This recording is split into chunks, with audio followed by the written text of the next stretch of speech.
We're really sorry, we can't let you in at the moment because we can't confirm you're expected. So she said, oh, shall I ring him on my mobile? So we said, yeah, fine. So she rang Prince Andrew on her mobile, and we could hear him clearly. He said, put an officer on the phone. So my colleague took the phone and he said, listen to me, you fat lardy ass. Let my guest in immediately, or I'm going to come down there. Everyone heard it. The lady went red, apologised, and we just let her in. So after that, obviously, those sort of issues we had with him, we would just let women in. Didn't ask questions because we just did not want the grief. I mean, complaints were made about him. You know, he was a rude, obnoxious, horrible individual, but no one was going to take a complaint to the Royal House. So this is on the Lad Bible channel. But it's this security guard who used to be a security guard for the Royals, and he's like basically telling everyone about him. But I think this interview must have been recorded before the Queen passed away, because he referred to her as if she was still alive. But the Lad Bible is saying that it's brand new, so it's got to be at least a few weeks old. But he's actually confirming. I wouldn't have minded uploading the entire video and putting it, but I guess I might as well just put the link in the description and you can just watch it on Lad Bible. He's basically giving evidence that Prince Andrew, he's not really a very nice person or character, you know, like, and he sounds like he just mess people around, you know. I think from what he's saying, it sounds like that he kind of like messes people around and kind of leads them on and does like stupid stuff to them, you know. I think that this security guard just described this incident with this girl turning up, and then he tried to phone upstairs and nobody answered, and then he rang down and then he sort of gave him a bollocking sort of thing, you know. But he's definitely not got very good feedback about Prince Andrew. But this is exactly the type of sort of behaviour reading that I've got from Andrew, and why I think that from all the investigation work that I've done and all the things like that I found that they've done to his heritage and things like that, you know, it just seems to fit the description, you know. I mean, this particular person didn't say that he had anything particularly bad to report about Charles, but, you know, he just said that they were pretty much, he didn't have any hassle or trouble with them, you know. And then, so if you take into account now, if you add together this evidence from this security officer, with like the Courtney Love story and things like that, and then with the Jeffrey Epstein evidence, I think that it is Andrew, and I think he's saying that he used to have certain things in a certain order and wanted them exact, and if people didn't do it exactly how he wanted, to the exact precise, like setting things up like in the house in the exact order and things like that, then he used to kick off or whatever, you know. And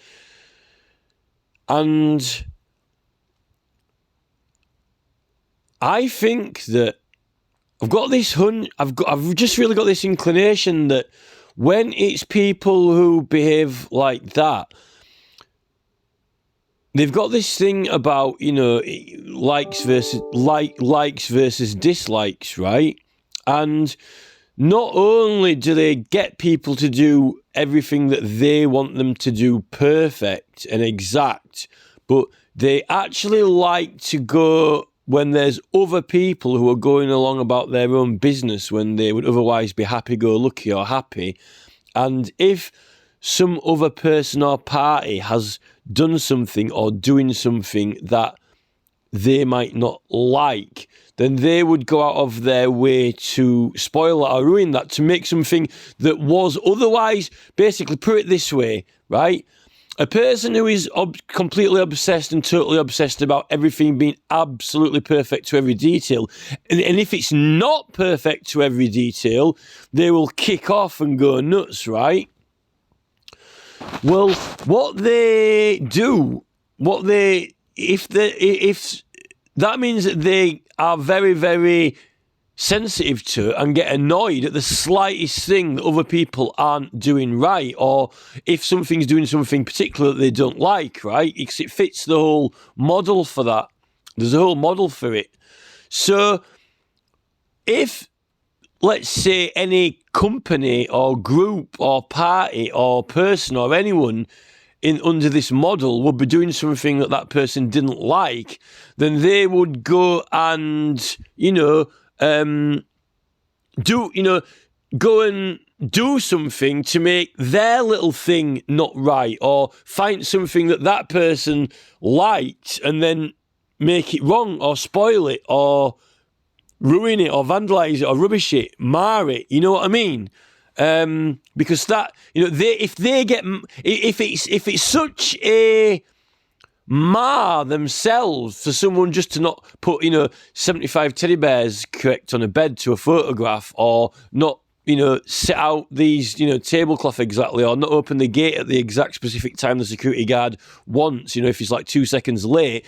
If people aren't doing the exact thing that they want in the exact way, then they will kick off, right? Well, the thing is, that means that if these people own a business or own a company, then if people in the company or business aren't doing things the exact right way, then they will kick off at them. Do you know what I mean?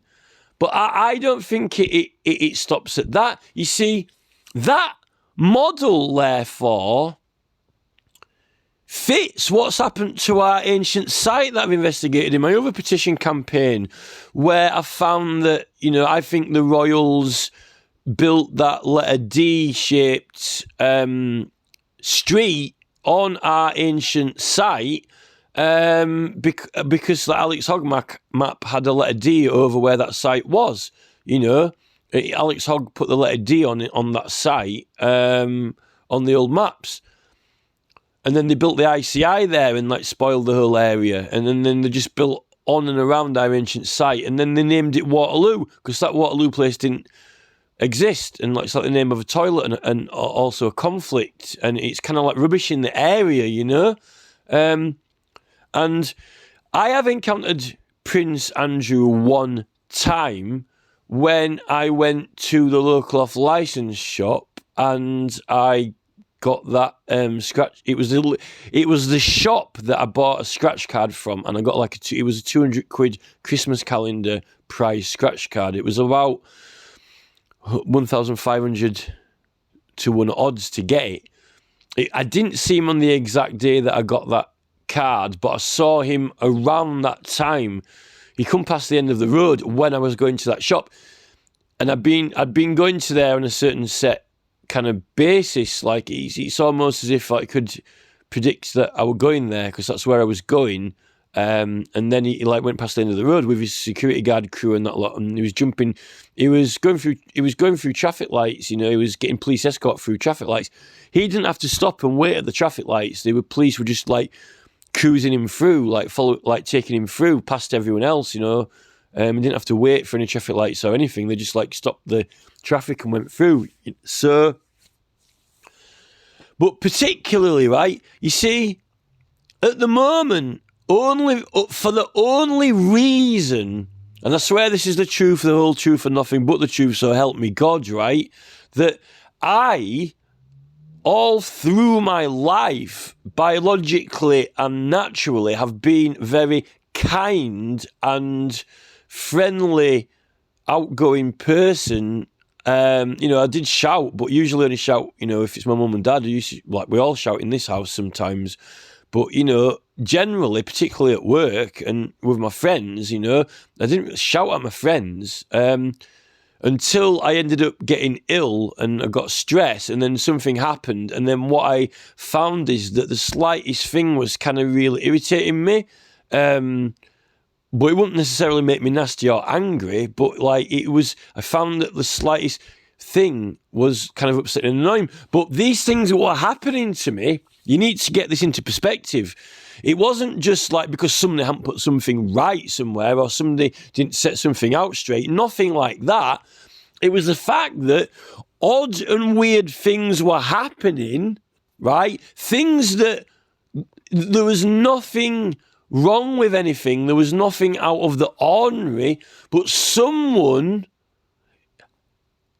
kind of went and made something not right, kind of like on purpose, and then something had been put there that was annoying and started actually upsetting and distressing me. For example, like that mysterious roadwork installation over the road when they come and fitted two grates, right? And they were both next to each other, so one of them was kind of out into the middle of the road.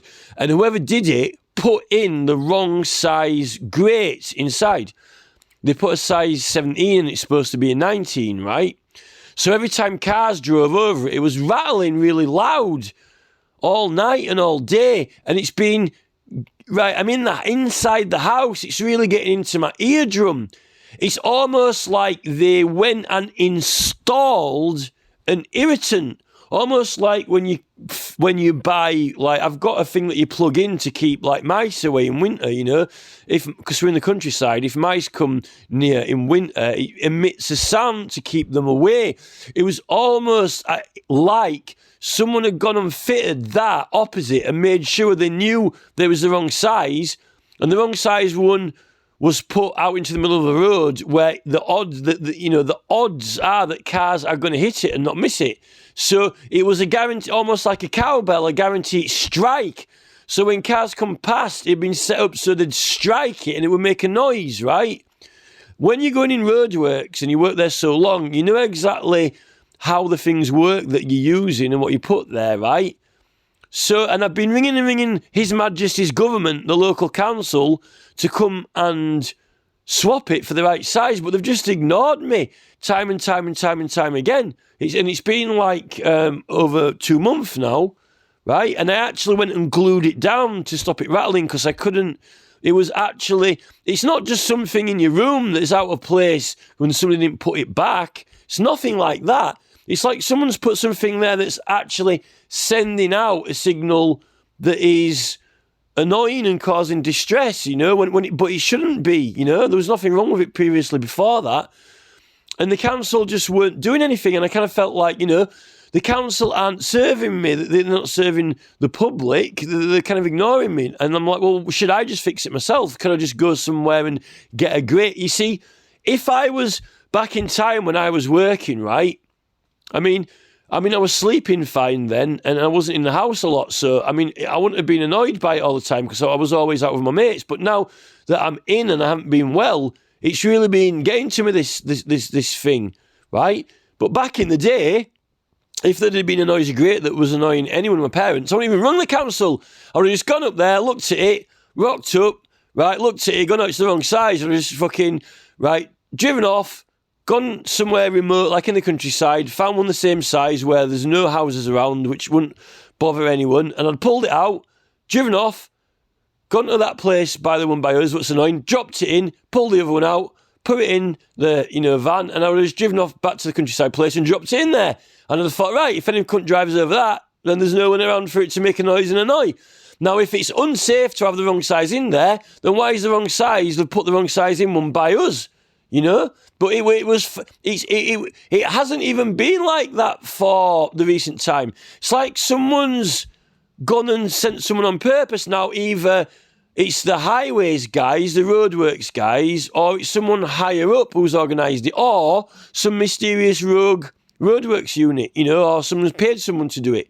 And what happened is they still hadn't gone and fixed it in like 2 months when I've been complaining. And then I finally went and emailed our local councillor, right? And then, do you know what they did? What happened is some weird fireworks went, well, there has been fireworks for bonfire night, but my mum said this, not normal fireworks, this weird odd bang went off just after the 5th of November. And it was just like this really odd thing because I didn't actually hear it, right? And my mum asked me if I heard this loud bang, but I didn't. So it was just really odd and unusual. And then when I went to the shop, someone had been, and I've got there's this, I put a video, if you check it up, right? I've done a little video of a Sleaford Mods thing because, like, I did this video, like, I'm just taking a pee because it was kind of like a joke thing because it's a program that had been on the news or something, right? And there's this beautiful little spot near where we are that I really like that's beautiful to look at. That's another thing that I enjoy it when we go past. I enjoy looking at it. It's not perfect, but it's imperfections that make it beautiful. It's its rusticness, and it's just this beautiful little character local area, right, that's nice. And someone had gone and someone had gone and done some roadworks, dropped the pavements down and just made a dog's mess of it, vandalised it, really made a massacre of it. When there was no need to do it. It was completely random. There's no major works going on the road or anything. There's no reason to do it. And also those curbs were protecting from like farm vehicles and things like that going around the corner, right? And now it's not protecting anymore. Kind of dangerous. And I had photographs of that place on my phone as one of my favourite places. So, the council have gone out and knackered it, but we don't know exactly who it was. I spoke to a local guy. He said he saw them when they were doing it. I said, did it say the local council on the side? And he says, I can't remember, So I think it's the same group or people who put that other cover there, right? Because what's happened is, instead of fixing the thing that needs repairing that's annoying and distressing, they've ignored it, made a point out of, they're not serving me, they're not doing what I asked them to do. And then not only that, they've gone to something that I like, and then they've gone and trashed it and rubbished it. So it's a double insult. They've insulted me by not fixing the thing that was really upsetting and annoying us, and then they've ignored me, and then gone and something that I do like around the corner that's beautiful, they've gone and trashed it. So I've just been basically treated like rubbish, which is basically how Prince Andrew has been treating this guy. I mean, I know that myself, I have been, pretty angry on some of my videos on this channel, and I've been pretty upset. But, that a lot of this stuff is kind of political debate and political heated thing. Like, you're expected to, it's my channel's from the approach of having a parliamentary debate. Do you know what I mean? That's the whole thing. It's not like normal life, normal talking, how you are in normal life. It's kind of really strong political debate, making a point. Pretty much like Jonathan Pye, do you know what I mean? I would say that my style is pretty much kind of similar to what Jonathan Pye does, really, And sometimes I don't actually use as many swear words as Jonathan Pye. I mean, look at Russell Howard, he's pretty far out and takes the piss out of people on TV quite a lot, But another thing that I've noticed is that,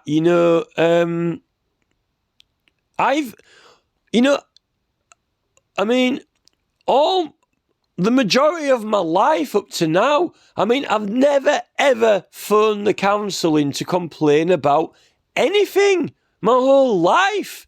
I've pretty much never had anything to do with the council, when we used to live at another house, my dad had put some planning permission in for something quite a long time ago, and they denied it. They didn't let him, and there wasn't really a reason why it would have been denied. It was kind of fabricated and made up, They just didn't want him to do it. Other than that, I've never really thought about the council much, Never really thought of contacting councils until I did this campaign, and then I did the investigation. And then I had to promote it, and then I got arrested unlawfully by the police, and they took all my notices down. But then again, they've been taking George Galloway's when he's doing an official election,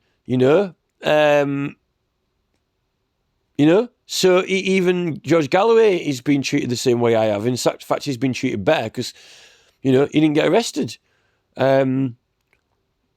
And then since then, there have been people in the local area who have gone and actually painted things, and there's not actually been anything done to them. They've only been given a caution, not even charged. But, it's actually a criminal offence when you've got political material to take, steal and remove it. To abridge the right to petition is actually criminal. But what I found recently is I am only complaining to the council loads and being irritated by the council because they're doing things now that is, it's almost like it's targeted to upset and annoy. I mean, why in my life would I be ever interested in the buses, the bus graphics or logos, you know? I've driven all over England. I've seen bus graphics and logos over the entire country of England my whole life, and I've never ever looked at one of them and thought, oh, I really don't like that, or I don't like that. It's just normal bus graphics, right? But what happened is, since I haven't been driving and I've been in the local area and I were riding around on the buses, right? I noticed that there was this weird thing in the bus station that had my initials on it, and it had these like earphone logo on it. And every time I looked at it, it was my initials, and I was thinking of my name, and it had these like earphone logos on it. And because I'd like had ringing ears and tinnitus, and it was really upsetting and annoying me, it kind of looked like a bit of a malicious. I was like, that's weird. It's got my initials on it. And it's got like this like pair of earphone headsets over it, like, and it's kind of like felt like I was mocking my tinnitus. So I complained to the bus station, and I didn't complain or shout at them. I just said, there's this kind of logo that they've got, and there's not really. It was done makeshift. It wasn't actually what the sign was meant to be. It looked like somebody had gone and just chucked it up. It was like a really bodge makeshift job anyway. And I'm like, it was just odd. And I'm like, it looks like a bit of a. I just like was what's going on with that. So I said to the bus depot woman, can you do something about that? Because it's kind of like a bit upsetting and annoying. You know, I was really polite about it. And then what happened after that is when very, very shortly after that, within a couple of weeks, is when that bus company swapped over to Transdev, took them over, and they got all new buses, and then they got all this really weird sign writing on it with these characters who were really sinisterly drawn, just really like Erie, Indiana style. Well, like the term Erie, Indiana fits. They got like horrible winking, like, but sinister, like, like as if there's something not right, but they're kind of like really impish about it and almost, and it was really upsetting. You know, and the weirdest thing is, like, the bus company have started. But they've got these posters saying, oh, if you don't feel comfortable about anything, report it. If you don't feel comfortable about anything, report it. And I'm like, well, that really don't make me feel comfortable, but it's the entire logos of the entire buses. I mean, and they've just got them brand new. How am I going to get them to change that if it's not uncomfortable? And then it started making me not want to go on the bus. And then they got the talking buses, which I really don't like, which are really repetitive, which we've never really had in our area before. They're new to the area. They've had them in the city, but not really in our area. You know, and so I just ended up not going on the bus because it was distressing to go on there. But prior to that, I'd never had any problems. I liked going on there, right? So all these little things, and then they put this funeral parlour down in the kind of, not the village, but the place where you go from here, it's like the next middle place between town where people hang around and, you know, go for food and hang around. It's kind of like the main in-between place to town. Where that ancient site was that I'd been investigating, where I found out, you know, that King George had, in 1954, they built that thing on his ancient site and then sort of dissed it. Along with all the weird ancient map stuff that there'd been some weird, strange stuff on, which I've got in my other campaign, what previous map makers have put weird discrepancies on that area of the map or put it in the place that is meant to be or whatever. They've gone and banged like a funeral parlour right opposite, you know, and it was like Springhead, you know. And it's weird because I've got something in my room that is a picture of a Spring character, right? So it's almost like mocking because it's got this like, I've got a character in my room that's got this character with a spring on it, Springhead. And then they go and build a funeral parlour called Springhead down in the thing. And this thing that I've got in my room is like a rare collector thing, like it's hard to get, you know. It's almost like someone had arranged to have that funeral parlour place there on purpose as a wind-up. You know what I mean? Now, if I was just a normal person in my normal life and I hadn't really had anything to do with all these investigations into very serious matters like the illegal speed camera network, when I'd found they'd put the illegal road signage out all over England at these places and found out that it had to have been planned and it had to have been pre-done, you know, and the police wouldn't investigate it, and I was finding it very difficult to get anyone to do anything about it. And then when I put notices up everywhere to try and get the public support and get them to sign the petitions, then the police took them down and prosecuted me, even though you were using special rights, you know. This is it. Now, the highways units are the opposition in this matter.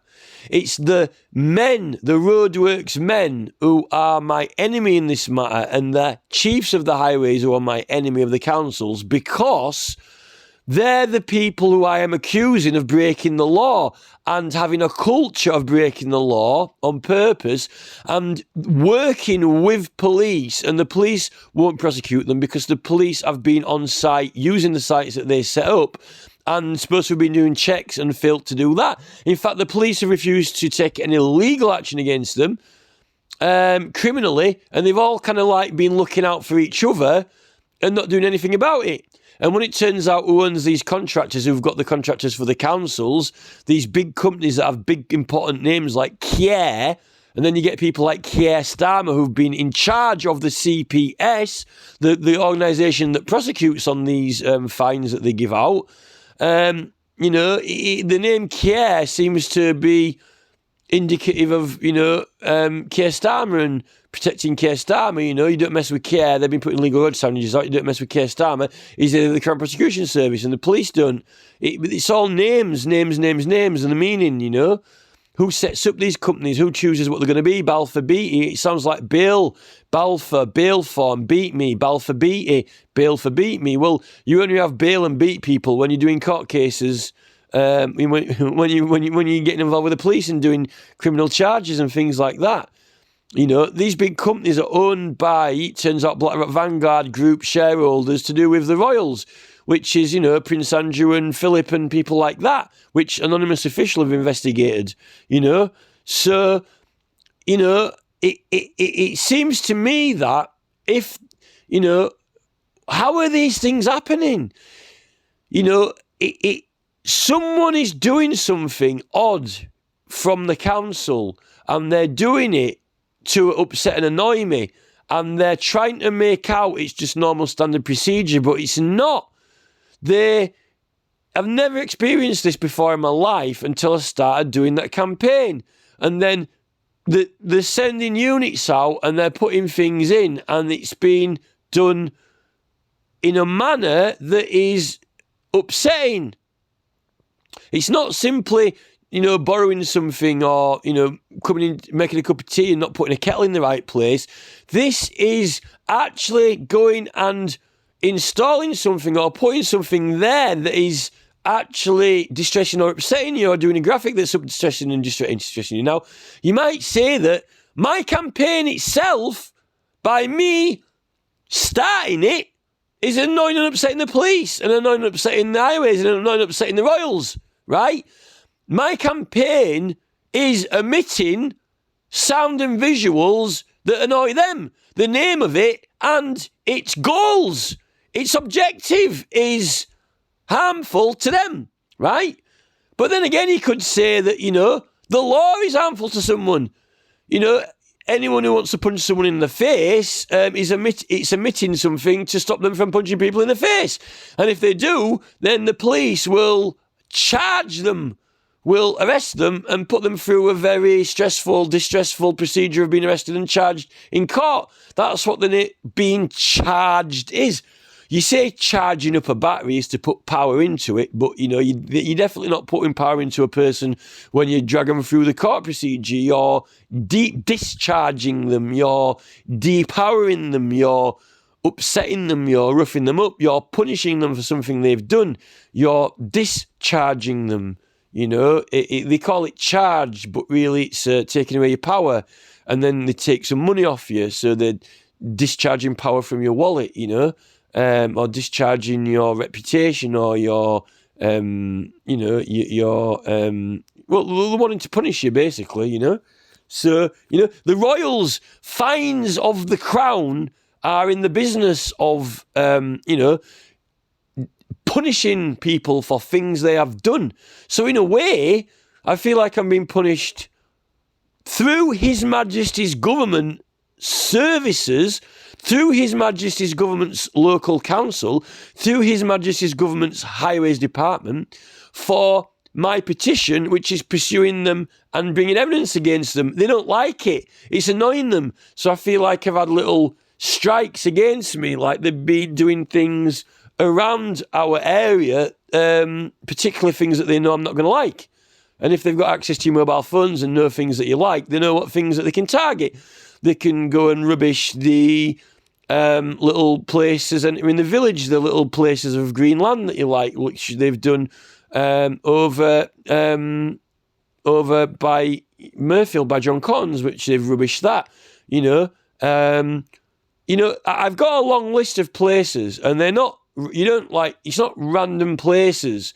You don't have a set of photos on your phone of things you like, right, that get targeted, bought up by big companies that God knows who owns them, or someone's manipulated or intervened them or got them up to doing it. Like, for example, the Tandys when they did Castle Hill and they built the pub too big, not for planning, but they eventually got pulled on it and there was a big hoo-ha.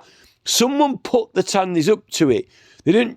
I don't think they just went and did it. I think they were goaded to do it. And through what I've been through now, this is how they do it. I mean, how do you get... If you want to play games with someone and play tricks on people, right? How can you get me upset? You know, what do they do to ruin that little road? Like, they saved that for last, right? Now, I'm not going to mention that road or do anything about it, right, until I need to ring the council up.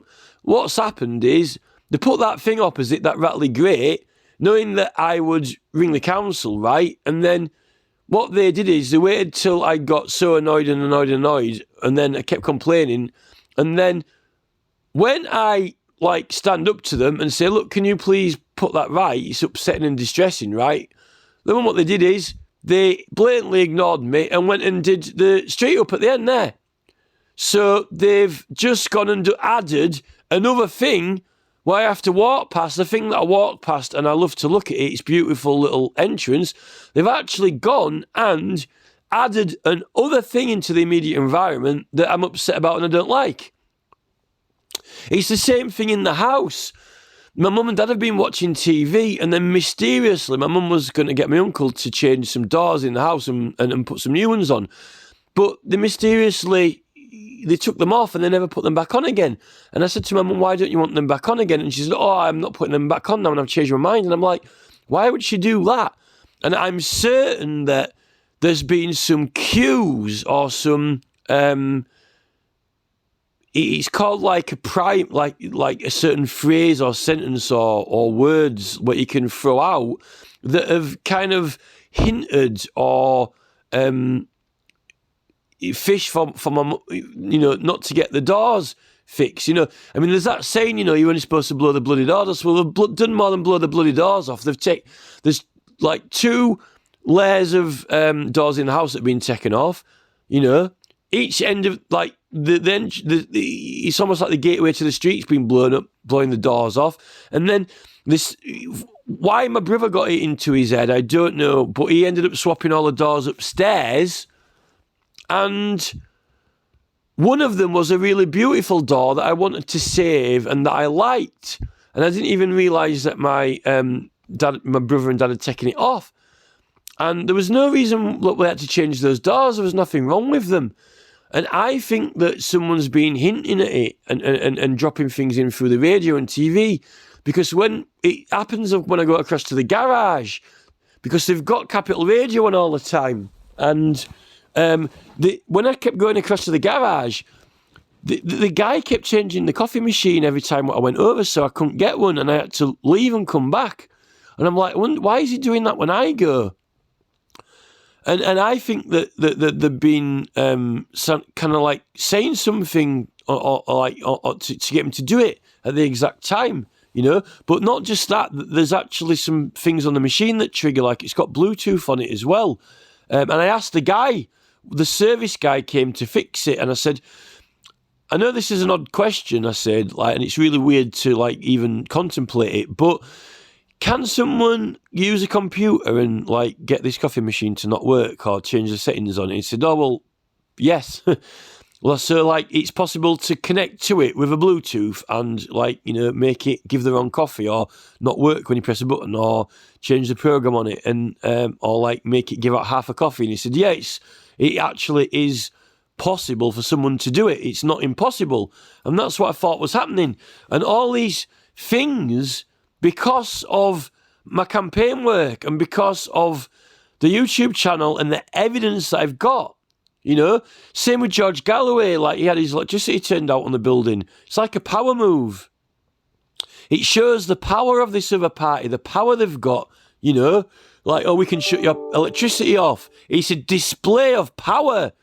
I have got the, oh, you've got the power to, you know, drive around the country and have a little look with your observations and see that my road signs that right, have you? And then write it all down and submit the petition, you know, you bring a charge against me. Well, I've got the power that the police force will not act, so you're powerless. I've got the power that the council won't act. You haven't got any power. They're not going to act on it. No matter how much evidence you've got and what you know and what you've done, you are powerless. They will not act, so no matter what's written down in the law of England, no matter what's written down in paper, in the acts of law, or what it says is illegal and illegal, you're powerless. You know, it's like the Lords, you know, they've got exclusive cognizance, so they claim we can't prosecute them.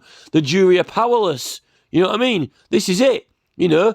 Oh, and if that's what you can do, right, well, I'll show you what I can do. I can get a guy to go and put a roadworks thing in with an annoying sound, and you can't stop it. You know, to stop it, you'd have to glue it down and then you've damaged it, you know, like Extinction Rebellion are gluing the similar to things. How can I stop it? And I haven't got a vehicle at the moment like I had before, so I haven't got the power to go and move it because it weighs a ton. I ain't got the power to drive somewhere else, get another grate and put it back. I would have had the power to do it. I wouldn't need the council. I mean, 5 or 10 years ago, if one of those were put there to make a noise, I wouldn't have even sniffed at the council. I wouldn't have even thought about ringing the council up. And I looked at it, gone, that's the wrong size. And I got in, I'd have fucking driven off somewhere, pulled one of the right size out, rocked up, put it in, took that one out and put it in. And I wouldn't have done it opposite someone's house that was going to annoy them, because I would have been considerate and kind enough to think, I don't like that done to me. I don't want to do that to someone else, right? So I would have found one the same size out in the middle of the countryside. Now, if it had said to me, oh, well, that's dangerous, it shouldn't be that size, well, why the fuck have they put it in opposite us? Do you know what I mean? The problem is, right, in life, most normal people aren't too bothered when things don't go perfectly their way, right? They're tolerant. They only get annoyed when someone's taking the piss or going out of the way to take the piss. Now, in my life, I have never gone out of my way to hinder anyone. I've never intentionally hindered anyone. I used to go out with my friends. I used to do things for people. I used to do favours for people. I used to like doing things for people. If I didn't want to go somewhere, I wouldn't go somewhere. If I didn't want to do something, I didn't want to do it, right? There's an explicit, significant factor, and there's a difference, right? Not doing something and not acting, right, you're not hindering someone.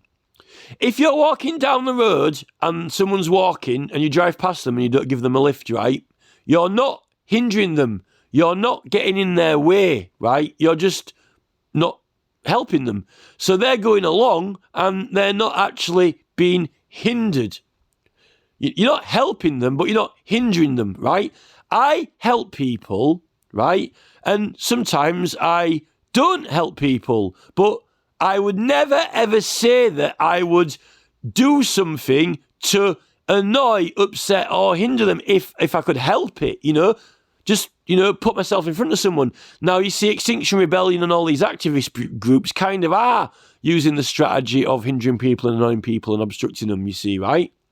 In fact, funnily enough, King Charles was out with them.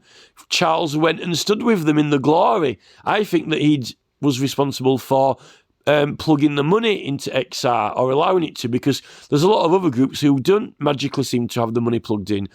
That's not to say that I don't think people support XR. I just think that other groups might actually have some sort of hindrance block on them where the algorithms are being changed, so they're not getting followers, they're not getting views, they're not getting, they're not getting publicity, From what the security guard says, right, I think that from his description of Andrew, I kind of guessed that about Andrew anyway, right? And he confirms my suspicions, right? And a person like that not only is obsessed with everything being perfect, and it's got to be perfect, when someone else who is getting along with normal life is, doing something not intentional, just, start a company name that, they might not like it, then I think that the Royals are going and pissing on the bonfire. They're going and doing something to, poop the party, to spoil it, And I think that this whole term of being spoiled, they always say that, don't spoil them with sweets, don't spoil them. Spoiling's always been, most people regard the term spoiling as you go buy them something, you do something nice for someone, right? But that's ironic now in terms of the whole evidence from Dr. Eckberg and Eric Berg and people like that, when sweets are spoiling your teeth because they'll end up rotting your teeth, Pies will spoil your health because they'll make you obese if you're eating pies all the time, But more than that, I really think that these Royals and Andrew, through their business networks, actually have been spoiling people in the sense of someone's got something or someone's doing something and the Royals go and spoil it. They go ruin it. Like they spoiled our ancient site. They ruined it. And they've spoiled, they spoiled my peace here by this noisy grate.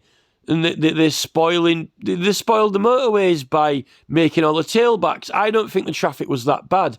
And I don't think the highways, England, if you look at, I was out on the motorways and I'd seen many incidents when there was no reason for the hold-up. There was no reason to hinder everyone, and they've just done it, And it's power. We can hold you all up. We're in charge, It is all about power with them. And when you're doing something, for a perfect legitimate reason and they don't like it, they think that you're spoiling. They don't like it, If someone's got a company, if someone suddenly, right, invented some food, let's put it this way, right? If someone invented some food that was not sugar and was not modified breads, that wasn't fucking everybody up, and it was relatively cheap, and it was very, very healthy, and they started selling it, and they called it the Wonder Cure, right? I don't think that Andrew and the Royals would like it, and if they started getting rich and making money, and people were buying it, and people stopped buying sugar from, Bury St Edmunds, from British Sugar, I think that Andrew would not like it and he wouldn't want to spoil that enterprise. In fact, I don't think people have been allowed to start up and succeed in those businesses. I think they've been obstructed and blocked. And I think that it's the royal appointments and the success.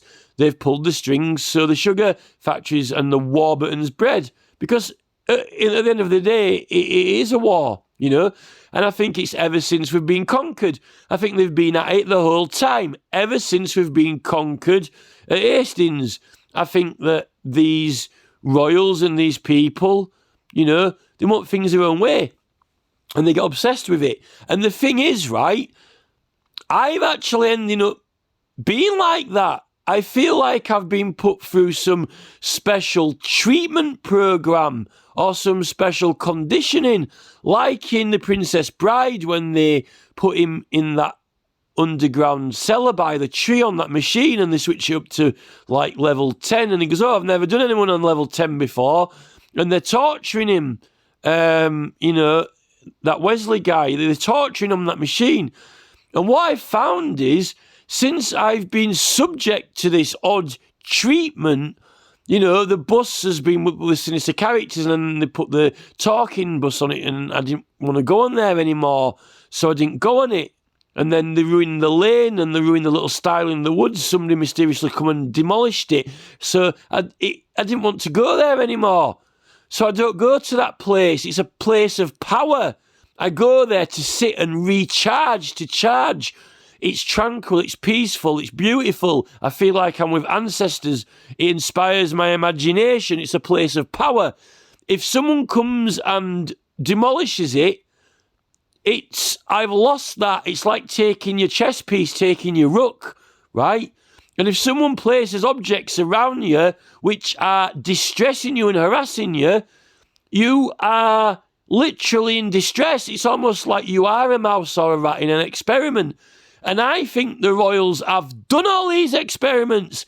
I think at Lancaster, in that loony bin in Lancaster, in that fucking big church building where they sent people, all the lords and barons, you know, the ones who didn't end up in the Tower of London, the other ones, I think they were fucking experimenting with all the pharmaceuticals all through the 1800s and injecting them with all sorts and looking through the fucking bars in the cells and taking notes on how their behaviour changed and what the character was like. And I think they've got an array of chemicals, an array of all sorts of, like, never mind a fucking torturer's, you know, like a kitchen utensil kit, a torturer's tool kit, like on Carver in the other Bond film with fucking Carver as the villain, and he's got that guy with the tool kit, the torture kit. I think they've got chemical kits, and they've got treatments, and they can even do it to the celebrities, and they put them through treatments, and they know, the army know. I recorded this last time and my fucking phone went off after when I got onto this subject. The army are experts in male behaviour training and response, like the soldier guy, right? They know a man's limits. They know how to push a man, right? They know how soldiers deal with stress and what it will take to trigger a stress response. They know what it will take to trigger a stress response on a soldier so he will crack, so he will break. And in fact, they train soldiers so apparently if they're captured by the opposition, they can resist interrogation and all this or that. But everyone's not a soldier. Everyone's not a trained military personnel. Therefore, you've got soldiers refer to normal people on the streets as civilians. Oh, he's a civilian. They're civilians, right? And civilians are not trained or put through certain training, right? Now, certain civilians some people can deal with certain things more than other people, right? Now, if you've got a civilian and you want to trigger their panic response or fight or flight response, all you've got to know is to apply the correct pressure points, right?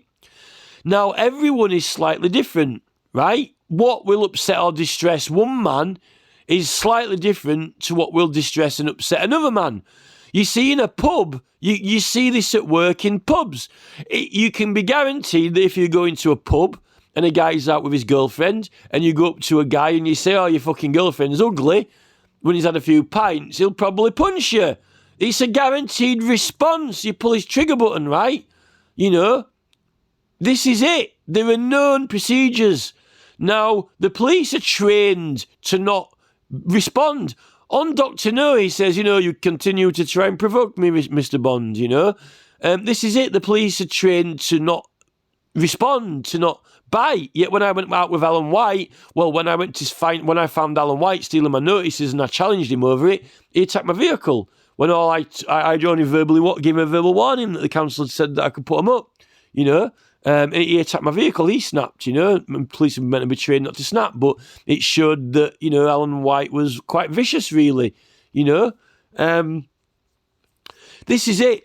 I think from the military, they've got all the study. It's the military body of study. It's the military research. How do you learn to train soldiers? How do you learn to, you know, what the assault courses you've got to need for physical training? Now, I think that not only in person, they know what can annoy people remotely. They know what they can play or put on the radio to annoy certain people. How you find out what people like now is you look on the phone. What they're getting us to do is press everything that we like. Tell us what you like. Press the like button. Oh, it's John Simpkins. What does he like? Let's have a look on his phone. Oh, like that. You look at a few things that they like. Right, I can see what type of character this guy is, and I can see what type of things he likes. I know where he lives. I know where he drives past. He's even got photos of him. He likes that, and he likes that. Right, he's starting a company, doing fucking biscuits or something, whatever it is, and the name of it is, Andrew Nonce or something. And Prince Andrew don't like it. So, a guy's starting a company called Andrew Nonce. I really don't like that. So, right, we'll see what happens when I'll send my friend's cousin to fucking buy the house next to him that he likes that photograph on his phone, and I'll fucking get him to demolish it. Right, we know what it is, because we've got access to his phone, right? And then, he's not smiling now, are you? Now, if for someone who's really annoying them, they won't just stop at that. They will continue. This is the mafia.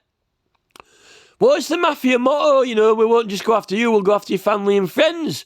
When someone's gave me something on one of the Facebook sites, someone gave me something free on the Facebook sites. It was amazing. I've never been given anything like that before. And they ended up having a weird accident. Someone smashed into them. And I'm like, I think that they sent someone to crash into them because they'd helped me, because they didn't want people to help me. They wanted to warn people off from helping me. This is like Ciaran Morris. I use this example all the time. Ciaran Morrissey is doing well in Sunderland, and then he ends up that weird incident with Ciaran Morris. Weird car accident, which is not too different from that weird incident with that police officer at Wallasey after I put that advert out in the newspaper to try and promote my campaign, when they did that weird stinger stunt in the middle of the road. I think that His Majesty is using it's His Majesty's government. It's His Majesty's local council. Now, as in the exact way that this security card describes, right, I truly believe that, people tell us that, it's a democracy now, and ministers run the government, parliament, the royals aren't running the country now. It's the ministers run the country. The political party runs the country, the Prime Minister runs the country, right? But I don't think that that's the case, because if this guy is correct and Andrew has got this character, he's the Prince Andrew, and you will put all the things right on his bed, and they are the royal family, and everyone will do exactly what they say, and they've got all these security guards and police and businesses and things like that. I still think that they believe that it is their island. They own this island. It's their island. The Queen owns half the coastline. And I think that they believe they're not the taxpayers' streets. I truly believe, even though we've got a Prime Minister who makes decisions in Parliament and we've got the House of Lords, I truly believe that the royals see it as they're my pavements. They're the royals. They're the King Charles's pavements. They were Elizabeth's pavements, and now the Charleses. He owns them. We pay the tax to him. We give him money because we have to pay the king taxes, right? And it's his coastline, they're his streets, right? And if you're doing something that's distasteful to him, like, you're making observations on my road signage network, are you? Writing notes down, and now you're trying to say that they're illegal, and now you're trying to get legal action. Well, you won't get far with that, because it's His Majesty's police force, His Majesty's local council, and His Majesty's highway, loyal highway staff. And seeing though, in the process of setting them out illegally, we've incriminated half of the staff by giving them orders to set things out illegally, and you've now got a grievance with that local highway staff unit, then they're really going to be opposed to you as well. In fact, they're going to be happy to go and plant shit opposite your house that annoys you and do stuff that annoys you. They're going to be happy to go in service and do the dirty work. This is it. you know. So I think that, you know, this is the model that we're proposing, and I don't think that's anywhere near the end of it. I think they're behind the Labour Party. They've been pulling the strings and controlling the Labour Party. You know, like when they met up, Jeremy Corbyn met Prince Philip. Oh, we know everything about you. And then he stood behind him when he stepped back and, you know, made him stand on his foot. And then they're using him as military target practice. I think that they are behind all this. And then you get people like Keir Starmer, who are loyal knights. He's the right man for the right job. And he's one of their champions. And he ends up being the head of the CPS. And now he's the head of the government. And he's got the name Care, that is the same as their Care Road Highways Group, which is massive nationwide, responsible for half this stuff being set up. And Care's the last man who's going to prosecute it. Keir Starmer, the head of the CPS, who was responsible for all this illegal stuff going on in the prosecutions and fines, you know, he's the last person who's going to prosecute a company of his own name. And it's a message, you know who's in charge, Care. You know who's in charge of the CPS, Care. You know who's in charge of the highway signs and roadwork signs, Care. We don't prosecute Care, because now Care's a knight of the realm. This is how they psychologically do it and set it all up. You know? And the problem is, most people are happy-go-lucky in their normal life, but they've got these treatments and procedures where they can quite quickly put you in this state of mind where you're not happy and you're not content, and then they want to make it so you are as annoyed as them. The thing is, right, they've got everything they could possibly have in life and more. Anything you could buy with money, any chocolate bar, any teddy bears, any car, any holidays, anything that Andrew wants, he can buy, right? And therefore, he has to have everything go perfectly, right? So he's not only happy when he's getting what he wants, he gets particularly annoyed when he can't have what he wants. And this is when I think they're striking out. Because, you know, if they can't have what they want, they, you know, if whoever's responsible or whoever is, you know, getting in their way, I think they are going and cocking the leg and pee-peeing on them. I think they are spoiling people's things, you know. I think they're spoiling people's things, spoiling our ancient sites, spoiling our entire town. They've spoiled Huddersfield. And another way for them to get the way they want, they have to make it look favourable. They have to make it look like a good thing. It's just the sugar. It's the donuts. It's not good. It's bad. And they've dressed it up to be good. It's the sweets, you know, like the Kendal mint cake. It's not bad. You're actually ruining your teeth if you have it, you know. They wanted to put the university in Huddersfield, bring all the students over, knock all the town down, do it up, and Barry Sheeman thought it was good. Oh, all this money that's flowing into Huddersfield. But it had this liberal history and all these liberal pubs and buildings and old liberal things that, what was the embodiment of those places? What did they mean? They meant Cromwell, the Liberals. They meant opposition to the Crown. They symbolised defeating the Crown, and they wanted that area. They really didn't want... And Liberal stands for freedom. Liberty stands for freedom. And I don't think they wanted it to be free or liberal anymore. I think they wanted us all to be transformed into labourers and workers. And I think that is why the Labour Party was formed.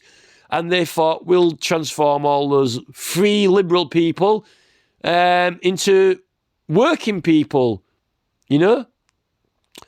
It kind of contradictive and counterintuitive to, you know, liberating slaves in America. There was a big civil war about slavery in America, and they had the Statue of Liberty in America and Liberty Island in America at the same time, you know, when that was going on. But, you know, it takes attention away from our Liberty Island here, which we've got, and it fits too perfectly the whole shape and dimensions of it and what it stands for. You know, it was America that's liberal and free. You know, America's the take the attention of liberty over to America, Statue of Liberty, not over here. You know, in fact, liberty kind of was lifted. Liberty was almost surgically removed from England, and it was replaced by Labour. It's no longer liberty. There is now Labour in England. And then Labour was, it's all little, well, America can be liberal. It's the land of the free. It's the new land. It's the independent. But it's never been independent. It's not independent, America. There is a big pendant into it with the fucking Bill of Rights because it's based on English law, only with slight modifications.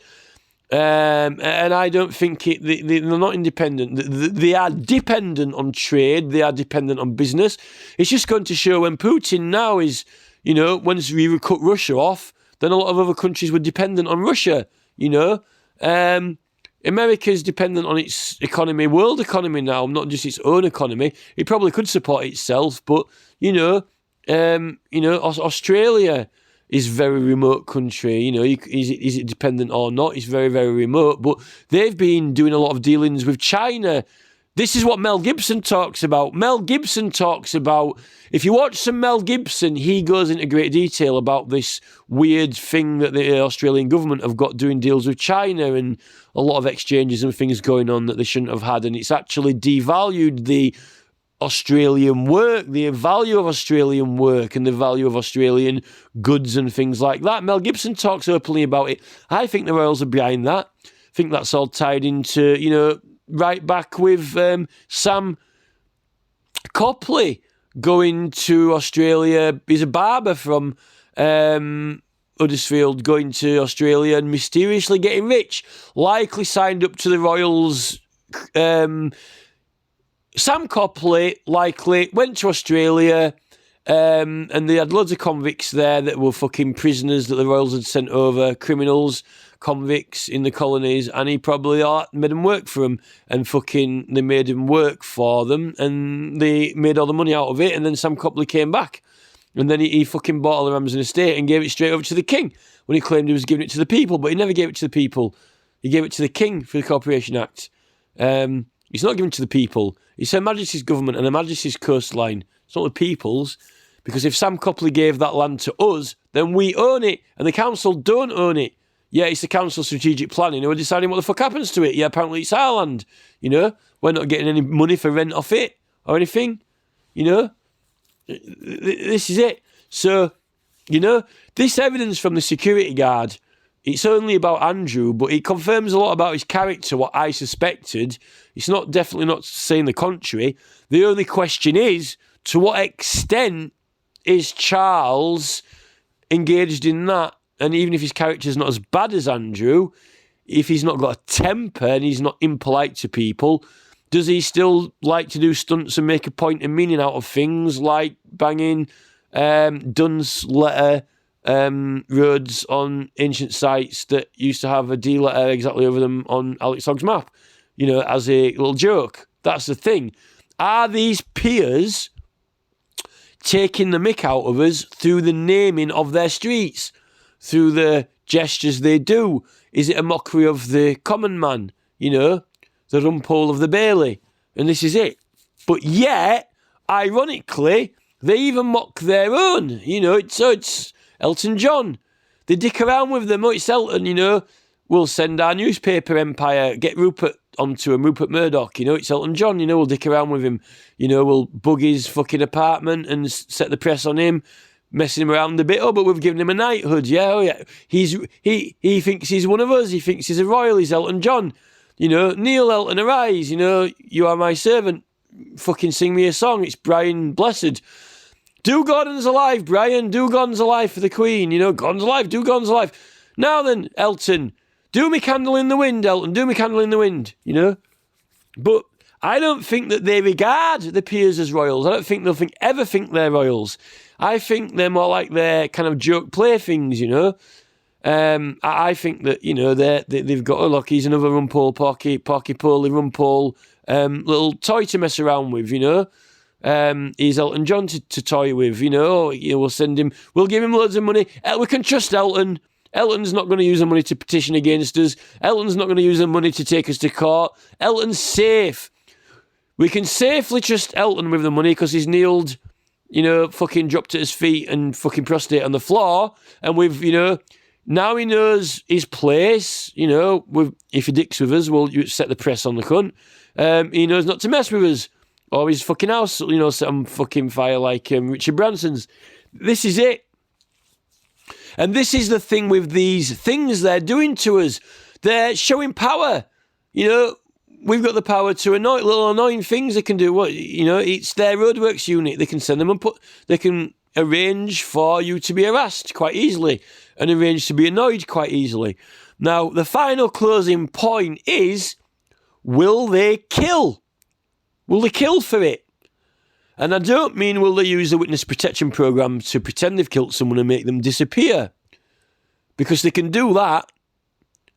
We know they can do that. We know they've got all these programs where they can make someone disappear and change their identity, and they can take a fall for the king and set them up in Barbados or whatever with plastic surgery, whatever. When they need to fall, will you die, die for king and country, drop a stinger across the road and then disappear, set him up in fucking Las Vegas with a new identity or whatever in the witness protection program, and the extreme vast amount of money that the royals have got, the trillions of BlackRock Vanguard, they've got their own GDP turnover for all their own little countries' enterprises, their own little fucking shenanigans, right? Have they been actually killing people, Well, yeah, they've been killing people in the war, they've been killing people in the army, dead, gone, dead. Helicopter, live machine gun rounds, bang, bang, bang, dead, killed. Are they killing? Yes. Would they kill British civilians who are in opposition to them, or anyone that they need to strike off, like Michael Barrymore's swimming pool or whatever?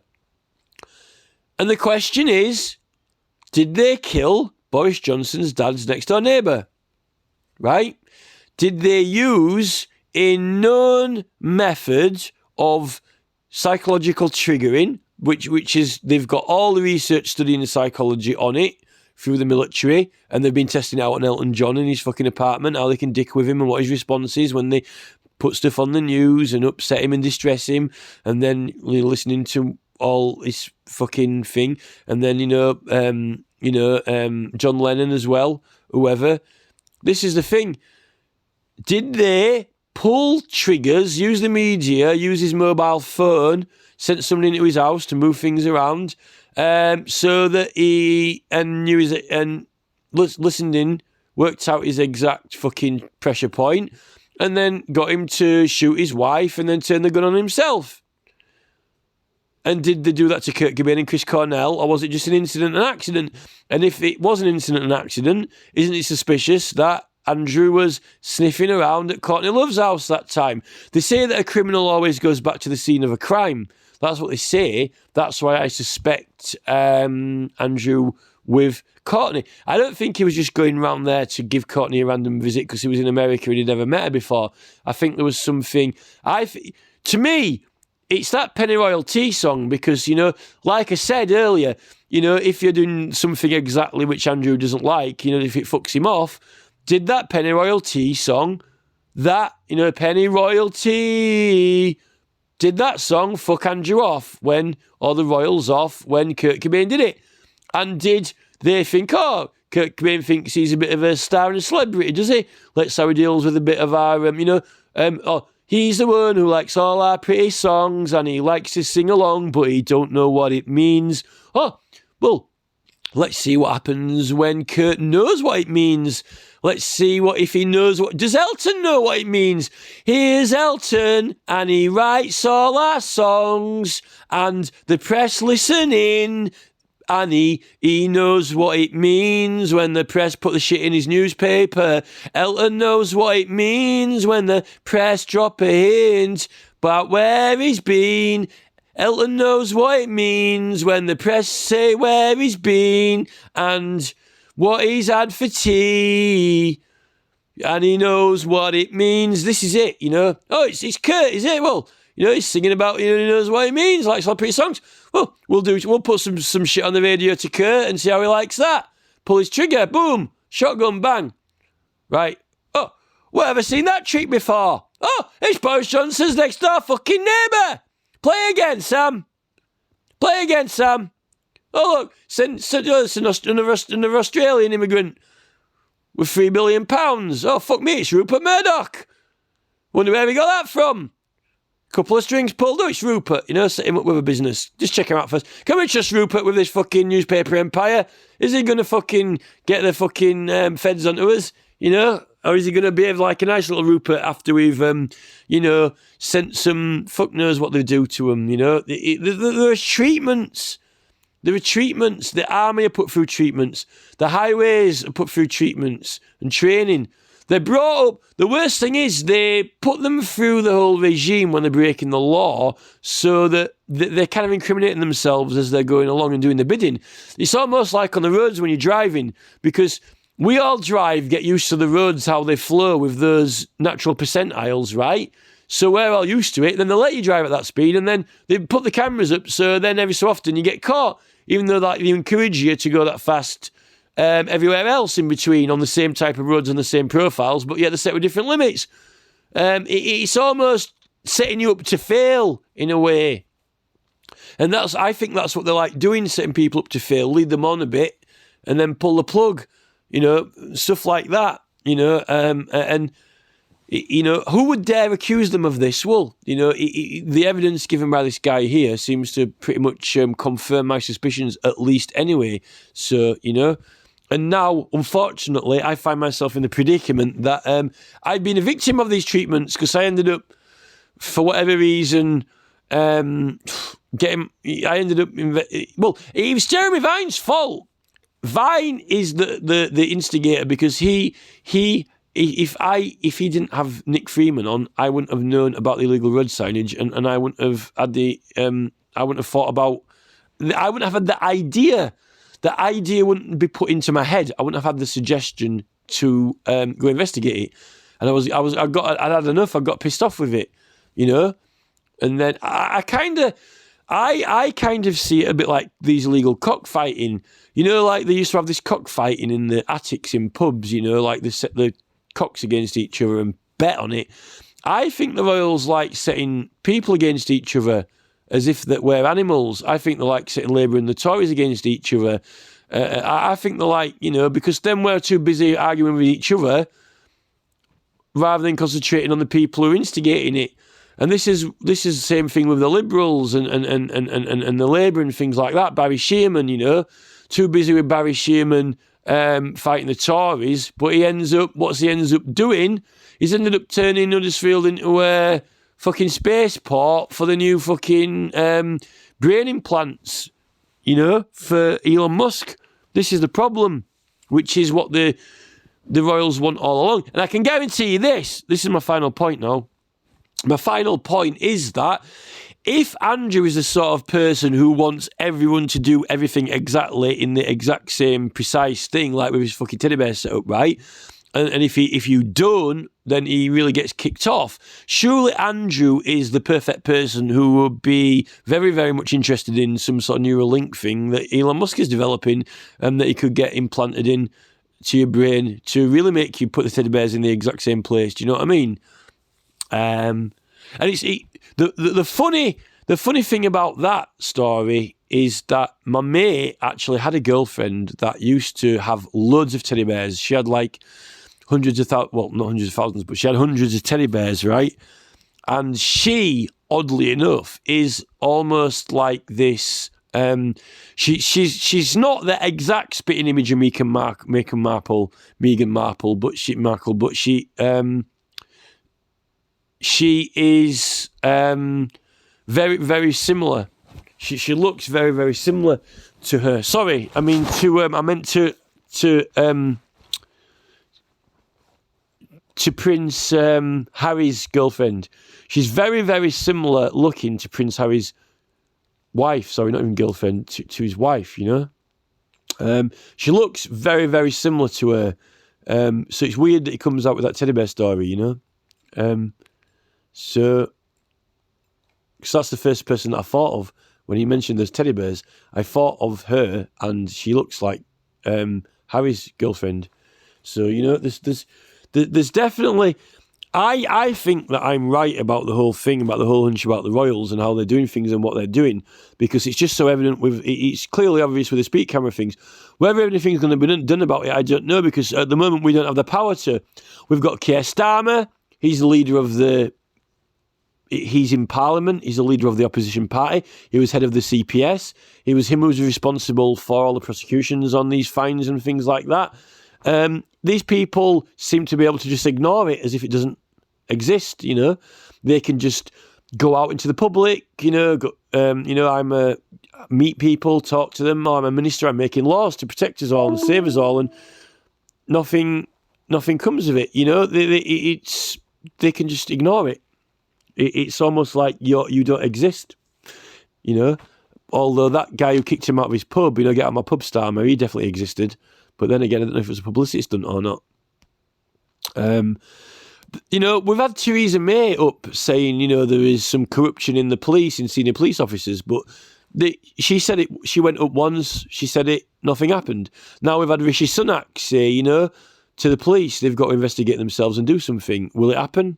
I don't know. What's it going to take? How many more things are going to be destroyed here around me? They've finally rubbished and destroyed the final thing that I was protecting. So, I've got nothing left to save now. Even if it was restored by an expert, they still scarred it. They still marred it. They still scarred it. And like every single thing now in our area that I liked and loved has got their attack on it, the scar. So it can never be, it can never be, and it's nothing to do with, someone just coming around to your house and making a cup of tea and not putting a teapot back in the same place. We're talking about someone going out of their way to put something wrong with intent because they knew you liked it, so they wanted to rubbish it on purpose. It's like, docking a cigarette out on you, like to the Terminator. He goes into that pub and that guy gets a cigarette and he puts a cigarette out on his chest. Why? Because he's trying to hurt his chest. That's the thing. How do you hurt someone? How do you get to them? Is by destroying something they like, And it's not only destroying it, it stops you wanting to go past that place anymore. And you don't go there. So you haven't got anywhere where you like going, so you stay in. I've got this other theory, whereas, all these treatments they're doing to people, I think they've done experiments in all the psychiatry places with all the different chemicals and certain treatments to people. And I think that they know how just to defeat people and break people's will, which is why, we never seem to win when we're objecting to them. They call it knocking it back. They just knock it back a bit, they've got to make it look like we've got rights and an opinion and we can vote and that you can object to something. But all it's called knocking it back. Oh, they knocked it back 3 or 4 years and now it's finally got built, It's just a delay, all in good time. I don't think that, these people have never, none of their buildings or monuments have ever been destroyed. When the thing with these people like Andrew is they never lose. They only just don't get it their way. And not getting something their way is effectively, it's almost, it gets to them as much as losing, but they haven't actually lost, It's just that, you're not actually losing something, if you don't get someone, how can you lose if you own all the chocolate bar companies? Because no matter which chocolate bar company you buy, then you fucking win. You can't lose, The only time you lose is if everyone stops eating chocolate, and then, but yet, if you're eating chocolate all the time, are you winning? You've just won 10,000 chocolate bars. Have you won or not? If you've won 10,000 chocolate bars, have you just fucking written yourself off because you're going to fucking end up eating them? And then it's not going to make you very healthy. If you eat, if you've won 10,000 chocolate bars and you end up eating them, it's going to make a massive dent in your health, It's this whole deception thing. Are the things they're giving you really, really nice or not? Are they good for you or are they not really good for you? That's the whole human dilemma. I think that figures into it somewhere along the lines because we're all susceptible to be corrupted or to addictions and things like that, which is one of the real obstructions that stops us getting out of it and helping ourselves. Because if you are stuck in a swamp, how can you get out of the swamp unless someone pulls you out of it who's not in the swamp? You know, it's difficult to get out of a sticky situation. If we're all in a sticky situation, we can't all get out of it, particularly when the TV's feeding the fire, like excess, when the TV's feeding excess adverts in greed and more greed and more greed, you're stuck, really, But anyway, I think this guy's evidence is really valuable. I was just going to put the video, but, Lad Bible have put on here saying that they want you to ask permission to use the whole video, so I just put a small section of it.